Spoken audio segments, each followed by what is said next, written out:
Superfast न्यूजचे प्रायोजक गोकुळ. बाळ, फ्रीजमधून श्रीखंड काढ ना. आम्ही पूर्वी घरीच बनवायचो श्रीखंड. त्याची चवच वेगळी होती.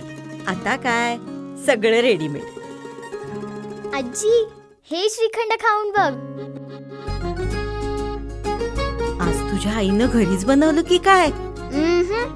हे आहे गोकुळचं श्रीखंड. अगदी जिभेवर रेंगाळणार. जिभेवरच नाही तर मनावरही रेंगाळणार. गोकुळ श्रीखंड, मनावर रेंगाळणार.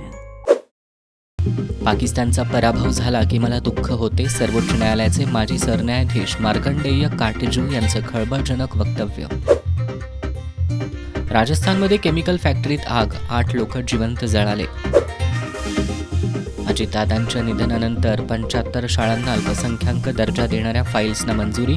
सर्वस्तरीय टीकेनंतर मुख्यमंत्र्यांकडून स्थगिती. राज्य सरकारनं थकीत शेतकरी कर्जदारांचा डेटा मागवला. आगामी अर्थसंकल्पात कर्जमाफीबाबत मोठी घोषणा शक्य. मुंबई महापालिकेत पहिली महिला विरोधी पक्षनेता, किशोरी पेडणेकरांच्या नावाची घोषणा. बनावट विमा आणि NPS विकणं महागात पडणार. रिझर्व्ह बँकेकडून कठोर मार्गदर्शक तत्त्व जारी.